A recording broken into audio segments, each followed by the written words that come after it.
आशीष बनर्जी की मौत सिर्फ एक है या इसके पीछे दबाव, राजनीतिक दुश्मनी और बदनामी की पूरी कहानी छिपी है? क्या लगातार लगते भ्रष्टाचार के आरोपों ने 5 बार के विधायक को इस कदर तोड़ दिया था? और सबसे बड़ा सवाल, अगर आरोप झूठे थे तो आखिर उन्हें बार बार निशाना किसने बनाया और क्यों? क्या टीएमसी की टूट और अंदरूनी खींचतान बनी इसकी वजह है? पश्चिम बंगाल में टीएमसी नेता आशीष बनर्जी की मौत ने सियासत को गरमा दिया है। बीरभूम के पार्टी कार्यालय में फंदे से लटके मिले 5 बार के विधायक के शव के पास कथित तौर पर सुसाइड नोट भी मिला है, जिसमें उन्होंने राजनीति में आने को अपनी गलती बताया और भ्रष्टाचार में शामिल होने से इनकार किया। अब ममता बनर्जी से लेकर अभिषेक बनर्जी तक बीजेपी और मीडिया के एक वर्ग पर बदनाम करने और मानसिक दबाव बनाने के आरोप लगा रहे हैं। दूसरी तरफ शुवेंदु अधिकारी ने भी इस मौत को लेकर टीएमसी के भीतर संभावित दबाव, डराने धमकाने या ब्लैकमेल की आशंका जताई है। तो क्या आशीष बनर्जी की मौत के पीछे सिर्फ व्यक्तिगत त्रासदी है या बंगाल की जहरीली होती राजनीतिक लड़ाई का भी कोई कड़वा सच है? क्या आरोपों की राजनीति ने एक नेता की जिंदगी छीन ली है? और अगर ऐसा है तो जवाबदेह कौन है? नमस्कार, आप देख रहे हैं टीवी 24 नेटवर्क और मैं हूं आपके साथ पूनम यादव। पश्चिम बंगाल की पूर्व मुख्यमंत्री ममता बनर्जी ने तृणमूल कांग्रेस के नेता और पश्चिम बंगाल विधानसभा के पूर्व उपाध्यक्ष आशीष बनर्जी के निधन पर शोक जताया है।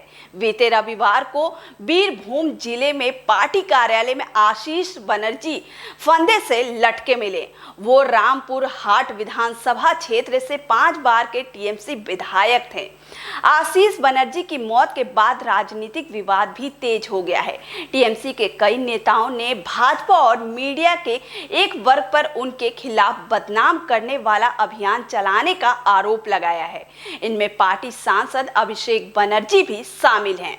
इस पर ममता बनर्जी ने कहा है कि आशीष बनर्जी को बार बार बदनाम किया गया, उन पर भ्रष्टाचार के झूठे आरोप लगाए गए, लगातार दबाव बनाया गया। उन्होंने कहा कि आशीष जमीन से जुड़े नेता थे, अपने विधानसभा क्षेत्र और जिले के लोगों से उनका करीबी रिश्ता था।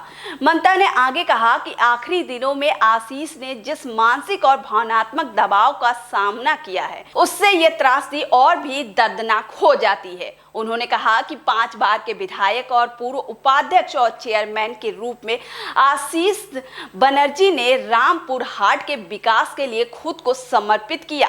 उन्होंने लोगों के लिए कई महत्वपूर्ण काम किए, इसके बावजूद उन्हें बार बार बदनाम किया गया, उन पर झूठे आरोप लगाए गए और लगातार दबाव में रखा गया।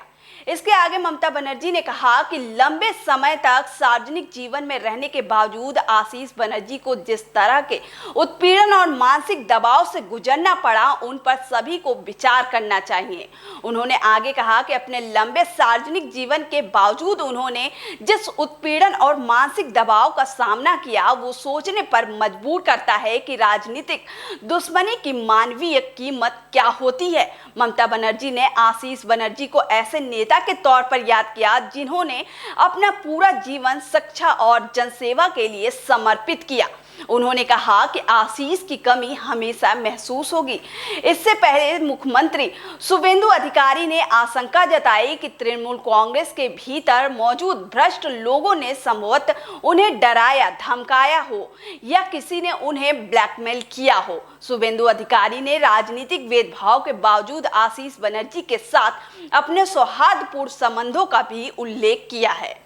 इस बीच टीएमसी सांसद अभिषेक बनर्जी ने सोशल मीडिया पोस्ट पर शेयर कर इस दुखद घटना के लिए भारतीय जनता पार्टी और मीडिया के एक वर्ग को जिम्मेदार ठहराया है।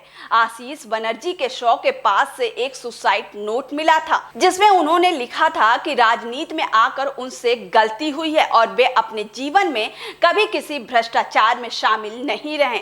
अभिषेक बनर्जी ने आगे कहा कि बिना किसी सबूत के बेबुनियाद आरोप लगातार किसी की छवि खराब करना और जनता की अदालत में दोषी ठहराना बेहद खतरनाक है। उन्होंने कहा कि राजनीति और पत्रकारिता की भी एक सीमा होनी चाहिए, क्योंकि राजनीतिक लड़ाइयां तो आती जाती रहती हैं, लेकिन किसी की जान वापस नहीं आ सकती है।